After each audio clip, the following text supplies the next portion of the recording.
Selamat pagi murid-murid. Hari ini kita akan belajar tentang sistem peredaran darah manusia.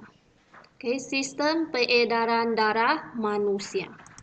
Apa itu sistem peredaran darah? Kita semua tahu dalam badan kita ada darah. Macam mana darah itu beredar? Cuba tengok sini. Ya, sistem peredaran darah memainkan peranan yang penting dalam badan kita.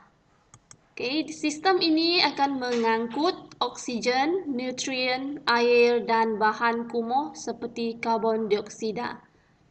Mengangkut oksigen, nutrien, air dan bahan kumuh pergi ke seluruh badan kita. Dalam darah dia mengandungi oksigen, nutrien, air dan juga bahan kumuh. Ya, sekarang kita tengok bahagian utama yang terlibat dalam sistem peredaran darah manusia. Dalam sistem peredaran darah, apa bahagian yang diperlukan? Ada 4. Yang pertama ialah jantung. Kedua, salur darah. Ketiga, darah. Dan keempat ialah peparu.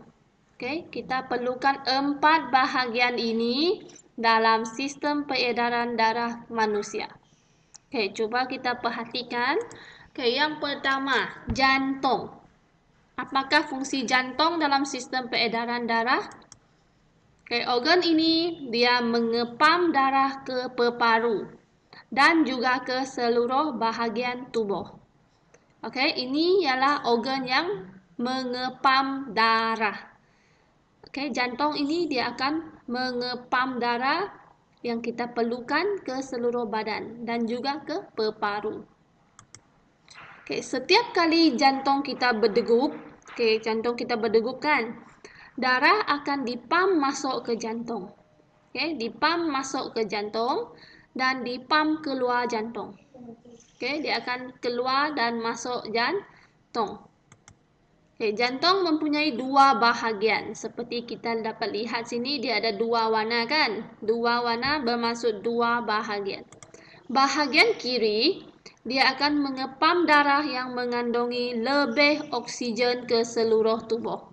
Darah yang sebelah kiri, dia lebih oksigen. Yang sebelah kanan pula, yang biru, dia mengepam darah yang mengandungi lebih karbon dioksida ke peparu. Ini tadi yang lebih oksigen akan pergi ke seluruh tubuh. Yang mengandungi lebih karbon dioksida akan pergi ke peparu. Kenapa pergi ke peparu? Untuk dihembus keluar. Karbon dioksida ini akan dihembus keluar. Seperti yang dalam ini. Yang dalam buku teks. Tengok sini. Lebih kurang sama dengan ini. Yang bahagian kiri ini, dia akan mengandungi lebih oksigen dan hantar ke seluruh tubuh. Sebab tubuh badan kita perlukan oksigen. Jadi dia perlu hantar ke seluruh tubuh kita. Yang bahagian kanan ini pula dia akan darah dia mengandungi lebih karbon dioksida dan akan dihantar ke peparu untuk dihembus keluar. Ini ialah jantung. Yang kedua, salur darah. Kita perlukan salur darah untuk dia ialah tiub laluan untuk darah mengalir. Darah ini dia perlukan tiub laluan. Tiub laluan ini bernama salur darah. Ini penting. Salur darah ini akan mengangkut darah ke seluruh bahagian tubuh.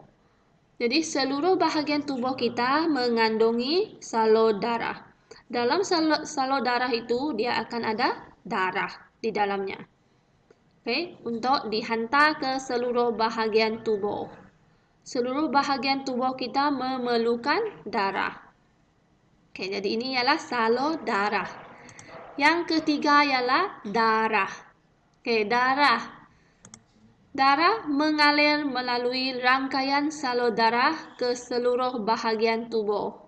Yang seperti saya cakap tadi, Oke, salur darah, dalam dia ada darah. Darah ini dia akan mengalir melalui rangkaian salur darah ini ke seluruh bahagian tubuh.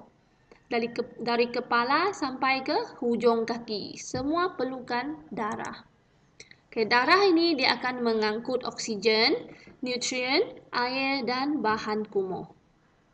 Oke, dia ada benda-benda ini dalam kandungan darah. Ada oksigen, ada nutrien, ada air, dan bahan kumuh. Bahan kumuh seperti karbon dioksida. Ya, bahan kumuh seperti karbon dioksida disingkirkan di peparu.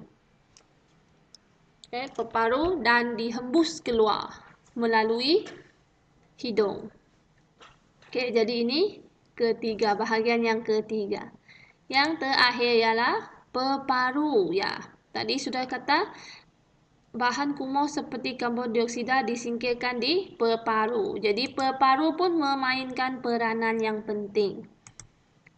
Peparu ialah organ yang menjadi tempat pertukaran antara gas oksigen dengan gas karbon dioksida. Gas oksigen semasa kita menarik nafas, kita akan menghisap gas oksigen dan gas karbon dioksida. Gas oksigen ini akan dihantar ke seluruh badan. Dan gas karbon dioksida ini akan dihantar balik ke peparu dan dihembus keluar. Jadi ini ialah peranan peparu dalam sistem peredaran darah. Ini saja. Sekarang kita ulang lagi apa bahagian utama yang terlibat dalam sistem peredaran darah manusia. Yang pertama ialah jantung. Yang kedua ialah salur darah. Yang ketiga darah. Dan yang terakhir peparu. Senang untuk kita ingat. 4 bahagian ini penting dalam sistem peredaran darah manusia. Saya harap semua faham ya. Sekian saja. Terima kasih.